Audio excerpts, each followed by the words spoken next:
নবী দুনিয়াতে থাকতে অনেক কষ্ট দিছে, নবী দুনিয়াতে যাওয়ার পরে অনেক কষ্ট দিছে নবীর আওলাদদেরকে। নবী দুনিয়াতে যাওয়ার পরেও রওজা মুবারকে আমার নবীকে অনেক কষ্ট দিছে। 557 হিজরির কথা রে বাবা।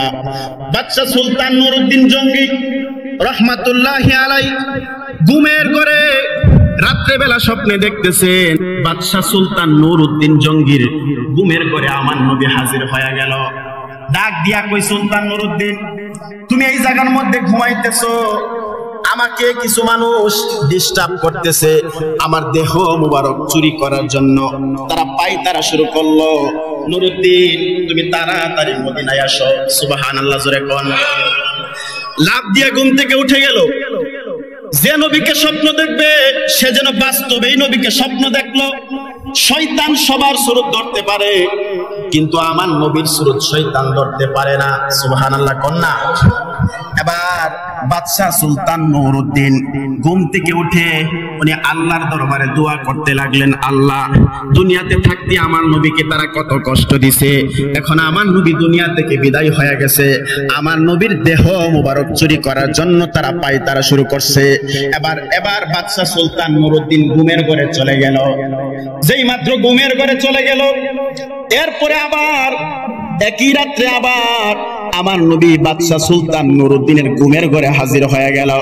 ডাক দিয়া কই, বাদশা সুলতান নুরউদ্দিন, তুমি আবারও ঘুমাইতেছো, অথচ আমার দেহ মুবারক চুরি করার জন্য দুইটা মানুষ, নীল চক্ষুওয়ালা বর্ণ মানুষ, আমি নবীর দেহ মুবারক চুরি করার জন্য তারা পায়তারা শুরু করলো। তাড়াতাড়ি আইসা ওই দুইটা মানুষকে তুমি তাড়াও। এবার উনি ওইটা 2 রাকাত নামাজ আদায় করলেন। নামাজ আদায় করে আল্লাহর দরবারে ফরিয়াদ করলেন, আল্লাহ, তোমার হাবিবকে তুমি রওজা মুবারকের ভিতরে কুদরতি ভাবে হেফাজত করো। এবার যখন রাত্রিবেলা আবার ঘুমাইলেন, ঘুমের ঘরে আবারও স্বপ্ন দেখতেছেন, ও বাদশা সুলতান নুরউদ্দিন, তুমি আর কত ঘুমাইবা? ওই দিক দিয়া আমাকে মানুষ কষ্ট দিতেছে, বিরক্ত করতেছে, তুমি তাড়াতাড়ি মদিনায় আসো। সুবহানাল্লাহ, জোরে বাদশা সুলতান ঘুম থেকে উঠলেন। আমার নবী স্বপ্নের মধ্যে নীল বর্ণ চক্ষুওয়ালা দুইটা মানুষ বাদশা সুলতান নুরউদ্দিনকে দেখাইলেন। দেখানোর পরে বাদশা সুলতান নুরউদ্দিন কার কাছে স্বপ্নের ব্যাখ্যা জানার জন্য যাবে। এবার ওই সময়ের যে প্রধান ছিল ওনার কাছে যায় ব্যাখ্যা বিশ্লেষণ করে। উনি 16,000 সৈন্য লইয়া আর অসংখ্য বিপুল পরিমাণে সম্পদ লইয়া, অসংখ্য উট লইয়া, অসংখ্য দুম্বা লইয়া, অসংখ্য স্বর্ণ মুদ্রা লইয়া মদিনা শরীফ হাজির হয়ে গেলেন। সুবহানাল্লাহ, জোরে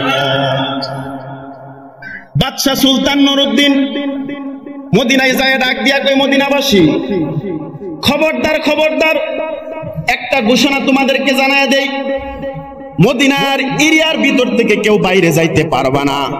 তবে এরিয়ার ভিতর থেকে কেউ বাইরে না যাইতে পারলেও বাহির থেকে এরিয়ার ভিতরে মানুষ আসতে পারবে। আর আমি মদিনার সকল মানুষদেরকে জানায় দাও, আমি সকল মানুষদেরকে মেহমানদারি করব। বাদশা সুলতান নুরউদ্দিন ডান দিকে খুঁজে নীল বর্ণওয়ালা দুইটা চক্ষু মানুষদেরকে দেখে না, বাম দিকে খুঁজে রওজার আশেপাশে তন্ন করে খুঁজতেছে, কোথাও দুইটা মানুষকে পায় না। এবার কই, মদিনাবাসী, আমি সকলকে জানায় দাও, সবাইকে আমি পেট ভর্তি করে আমি খাবার খাওয়াবো। সবাইকে দাওয়াত দিলেন। তবে আশ্চর্যের বিষয় হলো, এবার বাদশা সুলতান নুরউদ্দিন জঙ্গি ডাক দিয়া কই, যারা অসুস্থ মানুষ আছে তাদেরকে গুড়া দিয়ে গাদা দিয়ে খাবারের আয়োজনের মধ্যে আনবা, যাতে করে তারা খাবার খায়, একটা মানুষও যাতে বাদ না থাকে। বাদশা সুলতান নুরউদ্দিন যখন এই ঘোষণা দিয়া দিল, সব মানুষ খাবার খাইতে আসলো। খাবার খাইয়া সব মানুষ চলে গেল। ডাক দিয়া কই, মদিনাবাসী, একটা মানুষও বাদ নাই, সব মানুষ খাবার খাইতে আসলো, কিন্তু আমি তো ওই দুইটা নীল বর্ণওয়ালা ছোট্ট মানুষদেরকে আমি দেখতে পারলাম না। তোমরা একটু ভালো করে চিন্তা ভাবনা করে দেখো, কোন মানুষ এখনো পর্যন্ত খাবার খাইতে বাকি আছে কিনা? হুজুর, এখনো পর্যন্ত কোনো মানুষ বাকি নাই, আমাদের জানা মতে সব মানুষ খাবার খাইতে আসছে। বাদশা সুলতান কয়, না, আমার মন বলতেছে এখনো কিছু মানুষ বাকি আছে। এবার তিনি আবার খাবারের আয়োজন করলেন। দ্বিতীয়বার খাবারের আয়োজন করলেন, কোনো মানুষ পাইলেন না। তৃতীয়বার খাবারের আয়োজন করলেন। খাবারের আয়োজন করার পরে ডাক দিয়ে কই, মদিনাবাসী, যার জন্য আমি খাবারের আয়োজন করলাম, দুইটা নীল বর্ণওয়ালা চক্ষুধারী মানুষ যে আমার নবীকে বিরক্ত করতেছে, নবীর রওজা মুবারক চুরি করার জন্য পায়তারা করতেছে, তাদেরকে তো আমি পাইলাম না। একটু ভালো করে ব্রেন কাটায় চিন্তাধারা করে বলো তো, এমন কোন মানুষ মদিনার মধ্যে বর্তমানে আছে কিনা যারা এখনো পর্যন্ত আমার এই মেহমানদারির মধ্যে আসে নাই? এবার মদিনাবাসী ডাক দিয়া কই, হুজুর এই এলাকার মধ্যে দুইটা মানুষ আছে যারা কোনো মানুষের বাড়িতে দাওয়াত খাইতে যায় না, কোন মানুষের বাড়িতে দাওয়াত খাইতে যায় না। দিনের বেলা তারা রোজা রাখে, শুধুমাত্র দান সদকা করে, আর রাত্রে বেলা হইলে তারা তাহাজ্জুদ নামাজ আদায় করে। হুজুর এই দুইটা মানুষ মনে হয় আপনার মেহমানদারির মধ্যে আসে নাই। বাদশা সুলতান আর বুঝতে বাকি নাই, ডাক দিয়া কই, আমাকে ওই দুইটা মানুষের বাড়ির মধ্যে নিয়ে যাও। দুইটা মানুষের বাড়ির মধ্যে নিয়ে গেলেন। ডাক দিয়া কই, তোমাদের পরিচয় কি? বাদশা সুলতান নুরউদ্দিন যেই মাত্র তাদের চেহারার দিকে তাকাইলো, ওই যে আমার নবী বলছিল নীল বর্ণওয়ালা চক্ষুধারী দুইটা মানুষ, তাদেরকে দেখেই চিনে ফেলছে। প্রমাণ নাই তো, দেখে তো চিনতে পারছে। মদিনার সব মানুষ তাদের সাপোর্টে, হুজুর এই মানুষগুলা খুব আল্লাহওয়ালা, এই মানুষগুলা খুব ভালো, মানুষের বাড়িতে তারা খাবার খাইতে যায় না। তারা ডাক দিয়া কই, আমরা আসছি পার্শ্ববর্তী রাষ্ট্র থেকে, আমরা হজ করতে আসছিলাম, কিন্তু মদিনায় আইসা আমাদের এমন ভালো লাগছে, আমরা নবীর রওজা ছেড়ে আমরা আর কোথাও যাইতে চাইতেছি না, আমাদের মরণের ভয় আছে। বিভিন্ন কথা বোঝায় তারা বলতেছে যে আমরা পার্শ্ববর্তী রাষ্ট্র থেকে আসছি, আমরা দিনের বেলা রোজা রাখি, কোন মানুষের বাড়িতে আমরা দাওয়াত খাবার খাইতে যাই না। বাদশা সুলতান ডাক দিয়া কই, তাদের বাড়ি ঘর একটু ভালো করে তল্লাশি করো। বাড়ি ঘর গুলো একটু ভালো করে তল্লাশি করলো, কিন্তু তল্লাশি করেও এরকম কোন জিনিস পাইলেন না যে জিনিসটার মাধ্যমে তাদেরকে হাতে নাতে ধরবে। কিছু পাইলেন কোরআন শরীফ, কিছু পাইলেন দোয়া কালামের বই, কিছু পাইলেন তাসবিহ তাহলিল, বিভিন্ন জিনিস পাইলেন, কিন্তু তাদেরকে ধরার মতন এরকম কোন জিনিস পাইলেন না, যেহেতু মদিনার সব মানুষ তাদের পক্ষে। বাদশা সুলতান ডাক দিয়া কয়, তোমরা একটু ভালো করে বলো, তোমাদের আসল পরিচয়টা কি? এবার কই, হুজুর আমরা হজ করার জন্য আসছি, এখানে আমাদের বসবাস, এই এলাকাতে আমাদের বসবাস, অনেকদিন যাবত, প্রায় 3 বছর যাবত আমরা এই এরিয়ার মধ্যে থাকতেছি, আশেপাশের সব মানুষ আমাদেরকে চিনে হুজুর। এবার বাদশা সুলতান মুসিবতের মধ্যে পড়ে গেল যে কিভাবে তাদেরকে হাতে নাতে ধরা যায়। উনি সঙ্গে সঙ্গে 2 রাকাত নফল নামাজ আদায় করলেন। আদায় করে আল্লাহর দরবারে ফরিয়াদ করতে লাগলেন যে আল্লাহ, নবীর দুশমনদেরকে আমি পেয়ে গেছি। আমার নবী বলছে নবীর দেহ মুবারক চুরি করার জন্য এই 2টা মানুষ পায়তারা শুরু করতে লাগলো, কিন্তু তাদেরকে আমি পেয়ে গেছি, কিন্তু হাতে নাতে ধরার কোনো কৌশল আমি পাইতেছি না। আল্লাহ তুমি আমার একটা কুদরতি ভাবে একটা ব্যবস্থা করে দাও। সুবহানাল্লাহ। সুলতান নুরউদ্দিন যেই মাত্র দোয়া করে মুনাজাত শেষ করলেন, দেখতেছে তাদের ঘরের মধ্যে 2টা জায়নামাজ বিছানো, যেটার মধ্যে তারা নামাজ আদায় করে।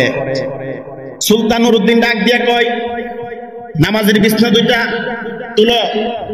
2টা বিছনা যখন তুললেন, দেখতেছে বিছানার নিচে একটা চাটাই, এই চাটাইটা তোমরা উপরের দিকে তুলো। চাটাইটা যেই মাত্র উপরের দিকে তুললেন, দেখতেছে এই চাটাইয়ের নিচে একটা পাথর, এই পাথরটা যেই মাত্র তুললেন, দেখতেছে তাদের ঘর থেকে একটা সুরুং করতে করতে আমার নবীজির রওজা মুবারকের কাছাকাছি চলে গেছে। যেই মাত্র নবীর রওজার কাছাকাছি চলে গেছে, তখন তো আর কোনো বাকি আছে, সব মানুষ বুঝে গেছে। বাদশা সুলতান ডাক দিয়া কয়, তাদেরকে এবার তো হাতে নাতে ধরছি, নবীর যারা নবী বিদ্বেষী, যারা নবীর দেহ মুবারক চুরি করার জন্য আসছিল, ডাক দিয়া কই, তোমরা কার মাধ্যমে আসছো, কারা তোমাদেরকে পাঠাইছে? তারা ডাক দিয়া কই, আমরা হুজুর আসলে মুসলমান না, আমরা হইলাম ইহুদি। আমরা ইহুদি, আমাদেরকে পার্শ্ববর্তী রাষ্ট্র থেকে আমাদেরকে পাঠানো হয়েছে, অনেক স্বর্ণ মুদ্রা দিয়া পাঠানো হয়েছে। যদি নবীর দেহ মুবারক চুরি কইরা আমরা নিতে পারি, তাহলে তারা একটা জিনিস প্রমাণ করবে যে নবী তো রওজা মুবারকের মধ্যে নাই, তাহলে তোমরা এই জায়গার মধ্যে কেন আসো? এটা প্রমাণ করার জন্য তারা চাইছিল। নাউজুবিল্লাহ জোরে কোন। এবার ডাক দিয়া কই, তাদেরকে কি শাস্তি দেওয়া যায়? তাদেরকে বাদশাহ সুলতান নুরউদ্দিন জঙ্গি 11 দিন পর্যন্ত একটা আগুনের কুণ্ড জ্বালাইলেন। এই 11 দিন পরে শিকল দিয়ে তাদেরকে আগুনের মধ্যে ফালাইয়া দুনিয়া থেকে বিদায় করলেন। এরপরে বাদশাহ সুলতান নুরউদ্দিন অসংখ্য স্বর্ণ মুদ্রা ব্যয় করে, অসংখ্য টাকা পয়সা ব্যয় করে নবীর রওজা শরীফের চতুর্দিক দিয়া, নিচ দিয়া অনেক চমৎকার ভাবে সীসা দিয়া ঢালাই করে দিছে, যাতে কিয়ামত পর্যন্ত কোনো মানুষ আমার নবীর রওজা শরীফের মধ্যে হাত না বাড়াইতে পারে। সুবহানাল্লাহ জয় কোন। আরে আজ পর্যন্ত লক্ষ লক্ষ মানুষ, কোটি কোটি মানুষ প্রত্যেক বছর হজ্জে বাইতুল্লাহ তারা হজ করতে যায়, মদিনা শরীফ যায়, যায় আমার নবীর সালাতু সালাম দেই। কাফের বেঈমান মুশরিকদের এটা সহ্য হচ্ছিল না, এই জন্য তারা চাইছিল আমার নবীর দেহ মুবারক যদি তারা চুরি করতে পারে তাহলে মানুষদেরকে বলবে যে তোমরা কেন এই রওজার মধ্যে আসছো, কারণ এই রওজার মধ্যে তো নবী পচে গলে একবারে মাটির সঙ্গে মিশে গেছে। নাউজুবিল্লাহ জোরে কোন। তারা চাইছিল এটা প্রমাণ করার জন্য, কিন্তু আল্লাহর কুদরতে আল্লাহর হাবিবকে হেফাজতের দায়িত্ব আমার আল্লাহর। জোরে কোন সুবহানাল্লাহ। এই জন্য আল্লাহ হাবিব বাদশাহ নুরউদ্দিন জঙ্গি রহমাতুল্লাহি আলাইহিকে স্বপ্নের মাধ্যমে দেখায়া আমার নবী নিজের রওজা শরীফকে হেফাজত করলেন। সুবহানাল্লাহ জোরে।